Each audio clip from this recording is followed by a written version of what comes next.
वो वीडियो आप अक्सर देखते होगे, हम करें तो करें क्या, हम बोले तो बोलें क्या। बड़ी स्थिति खराब है भैया, एक दूसरा एक दूसरे से डर रहा है, एक दूसरा एक दूसरे से लड़ रहा है, एक दूसरा एक दूसरे से डर के मारे साथ भी मांग रहा है कि मोदी जी ना आ जाएं, भाजपा ना रिपीट हो जाए। आपको याद होगा ओवैसी जी ने कम से कम ना होने में 10 बार रिक्वेस्ट लगाई आरजेडी से और कांग्रेस से कि हमें बिहार में गठबंधन में ले लो, अलायंस में ले लो। I love you I love you I love you I love you करते रहे, जब आखिर में अंततः मना हो गया, कहते आई हेट यू, हम अपने हिसाब से चुनाव लड़ेंगे, जीतकर सीटें ले आए 5। तो हंगामा देखिए। अब उत्तर प्रदेश की स्थिति ये हो गई है कि खड़गे जी ट्यूटोरियल दे रहे हैं इमरान मसूद को कि भैया इनको मत अंदर आने देना वरना हार जाओगे, नुकसान हो जाएगा, खुद तो खत्म होंगे ही, हमें भी खत्म कर देंगे। भैया तय कर लो, सारे मिलजुल कर लड़ सकते हो, नहीं लड़ सकते हो, वो तो इनका आपसी कुनबे का मामला है। ओवैसी हो, अखिलेश यादव हो, राहुल गांधी हो, एक ही सिक्के के 2 3 4 पहलू हैं। कभी लड़ते हैं डरते हैं तो इकट्ठे हो जाते हैं, कभी लगता है कि नहीं भाई अपना मुस्लिम वोट बैंक खर्च हो जाए, प्रॉब्लम है। सबकी दौड़, वो हमारे यहाँ कहावत है, इसको किसी जाति धर्म से ना जोड़ा जाए कि मुल्ला की दौड़ मस्जिद तक। सबकी दौड़ सिर्फ एक ही बात पर जाकर अंत में टिकी है कि मुसलमानों का वोट किसको और मुसलमानों की रहनुमाई किसको। ठीक, अखिलेश यादव उनसे कहिए मुसलमानों की वोट मिलेंगे, टोपी लगा लो, सिंगल लगा लेंगे, कहो डबल लगाने डबल लगा लेंगे। फिर इसके अलावा अगर हम बात करें कांग्रेस वालों को, उनको वो उससे बड़ा मुसलमान, वो उससे बड़ा मुसलमान। फिर ऐसे ही असदुद्दीन ओवैसी जहां भी पहुंच जाते हैं उनका खेल बिगड़ जाता है, अजीब सिचुएशन हो जाती है। भैया इनके घर का मामला है, ये घर में ही जाने। लेकिन इतना तय है, उत्तर प्रदेश की जनता पहले जानती है, समझती है, और सब कुछ उसके बाद 2017 में निर्णय लिया, 22 में लिया, 27 में भी निर्णय वही होने वाला है। खत्म। राकेश भाई, बैरिस्टर असदुद्दीन ओवैसी साहब किसी के दरवाजे पे नहीं, बैरिस्टर असदुद्दीन ओवैसी साहब किसी के दरवाजे पे नहीं गए थे। क्या बात, वो बिहार यूनिट अख्तरुल ईमान साहब और हम लोग का फैसला था कि बैरिस्टर साहब ने हमारे फैसले को आशीर्वाद दिया। हम चाहते थे बीजेपी को हराना, और अभी भी हमारा मकसद है बीजेपी को हराना। बीजेपी खुश नहीं हो, बीजेपी खुश नहीं हो, आपको हराएंगे और आपके खिलाफ वोट भी देंगे। जैसे न्यूक्लियर डील में आपके खिलाफ दिया था, रेवंत रेड्डी साहब का साथ दे रहा हूं। नहीं आदिल भाई, जी का दिया, बार मंच से गठबंधन की बात करना, और आपके अख्तरुल ईमान तो ढोल बाजे नगाड़े के साथ आरजेडी के दहलीज तक पहुंच गए थे। इसको नहीं घर जाकर कहना कहते हैं तो और क्या कहते हैं? इसलिए सर तो ये मत कहिए ना, मैं तो बोलने वाला था। शिवम त्यागी थोड़ी देर पहले भी गया था, शिवम त्यागी थोड़ी देर पहले प्यार वार की बात कर रहे थे, कल वैलेंटाइन डे भी है। बोलने दीजिए ना, अरे बोलने सर बोलने दीजिए ना, बोलने दीजिए। बैरिस्टर असदुद्दीन ओवैसी साहब, हम तो चाहते हैं कि भाजपा हारे।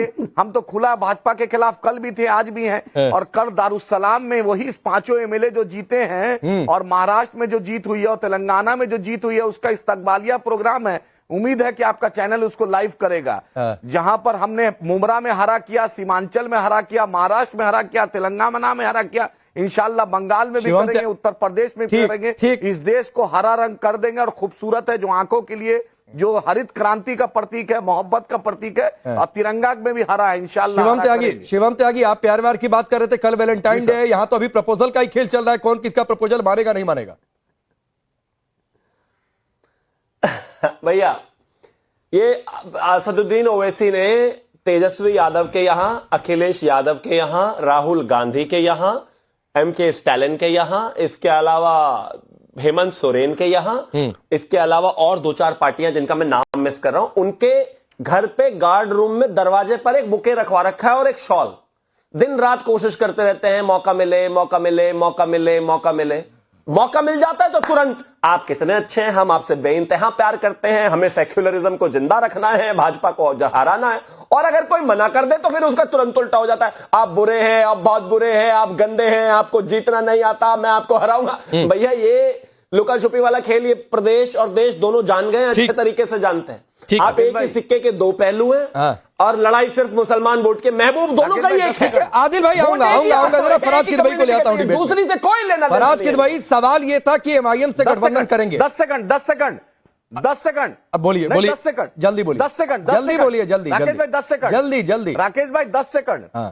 हम तो हाँ बस 10 महबूबा मुफ्ती के साथ सरकार नहीं बनाते हैं, मलाई नहीं खाते हैं, कोनार्ड संगमा के खिलाफ चुनाव लड़ते हैं, फिर उसी के साथ सरकार बनाते हैं। नीतीश कुमार ने कहा मिट्टी में मिल जाएंगे, भाजपा में नहीं जाएंगे। अरे तो आदिल भाई फिर ये पलट कर उधर से भी तो आएगा। क्या बार बार गठबंधन की बात कहते हैं, उधर से इनकार होता रहता है। आप कहते हैं इकरार करो, वो कहते हैं इनकार करो। देने के तैयार हैं हम। वो इकरार कर नहीं रहे हैं, आप इनकार को मान नहीं रहे हैं। ये अजब तरीके का आप लोगों की आपसी प्यार है, पता नहीं क्या कहेंगे। लेकिन फराज किद भाई, क्या सवाल ये था, आऊंगा सवाल ये था कि एमआईएम से गठबंधन करेंगे क्या? हाँ, अब इस सवाल का जवाब डिवाइड एंड रूल पॉलिटिक्स कैसे हो सकता है? सबसे पहले तो राकेश भाई, शिवम भाई ने अभी एक बात बोली कि आदरणीय अखिलेश यादव जी टोपी लगा लेंगे मुसलमानों वाली, मुसलमान वोट के लिए, तुष्टीकरण के लिए, मुसलमानों की पॉलिटिक्स के लिए। सही बोल रहे हैं ये। इस देश के बड़े बड़े नेताओं ने, बड़े बड़े सूरमाओं ने, जो मुसलमानों की जो टोपी होती है और जो शेरवानी आज की तारीख में शायद मुसलमान ज्यादा पहन रहा है, उसको बड़े बड़े सूरमाओं ने पहनी है। मैं इस टाइम दूर का चश्मा लगाए हुए हूं, थोड़ी सी मदद करिएगा। ये फोटो किसकी है जरा बता दीजिएगा, मैं देख नहीं पा रहा हूं। आपको दिख रही है क्या ये टोपी लगाए हुए, शेरवानी पहने हुए? ये वो वाली टोपी है जिसको ज्यादातर मुसलमान नमाज पढ़ता है, जिसको पहन करके। क्या कुछ बता सकते हैं? शक्ल दिख रही है क्या? हम नहीं देख मुझे भी बहुत दूर से स्क्रीन है तो मुझे भी नहीं दिख रही है। अरे अरे आपने खोल कर रखा है तो दिख ही रहा होगा, बता दीजिए। हाँ अब देखिए, दिखा किसको रहे पहले ये बताइए। ये फोटो दिख रही नहीं दिख रही है? अरे किसको दिखा रहे हैं पहले ये तो बताइए। ये श्रद्धेय अटल बिहारी वाजपेयी जी शेरवानी, मुसलमानों वाली टोपी, और बगल में रामविलास पासवान जी। ऐसा लग रहा है कि बस क्या, और हाथ में कुरान। अच्छी बात है, हाथ में कुरान लिए हुए, इसमें कोई प्रॉब्लम नहीं है। देखिए क्या है ना कि अक्सर कहा जाता है राकेश भाई कि भारतीय जनता पार्टी जो अब है वो श्रद्धेय अटल बिहारी वाजपेयी वाली पार्टी नहीं रही। आप एक बात बताइए, अगर आपको मुस्लिम स्कल कैप से इतनी प्रॉब्लम है, आपको शेरवानी से इतनी प्रॉब्लम है, तो आप कहिए डंके की चोट पर कि हम अटल बिहारी वाजपेयी जी के बताए हुए रास्ते पर नहीं चलते हैं। जो अटल बिहारी वाजपेयी जी ने किया उससे हम नफरत करते हैं, और एक नई भारतीय जनता पार्टी का उदय 2014 के बाद हुआ है। हम आपको सराखों पर रखेंगे।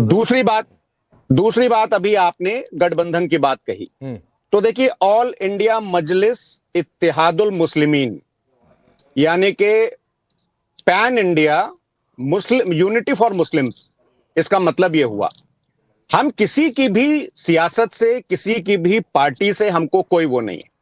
असदुद्दीन ओवैसी साहब बड़े प्यारे आदमी हैं, बहुत पढ़े लिखे आदमी हैं, बहुत देशभक्त आदमी है। आपका राष्ट्रवाद, आपके शो का नाम है, बहुत बड़े राष्ट्रवादी हैं, मैं ये भी मानता हूं। और मैं इसलिए बोल रहा हूं कि जब आदरणीय नरेंद्र मोदी जी को विदेश भेजना था सांसदों में को अपना पक्ष रखने के लिए ऑपरेशन सिंदूर के बाद, तो असदुद्दीन ओवैसी साहब जो आवाज बढ़ाई तो उसका एक हिस्सा थे। तो ये तो मोदी जी ने सिद्ध कर दिया। और मैं भी मानता हूं कि असदुद्दीन ओवैसी साहब एक राष्ट्रभक्त आदमी है, जो आदरणीय मोदी फराज भाई, यहाँ किसी की जी देशभक्ति पर बहस नहीं चल रही है।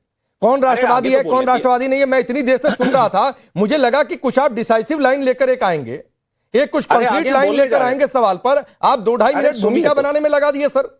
ओवैसी पर सीधे बोलने में इतना आपको डर लग रहा है?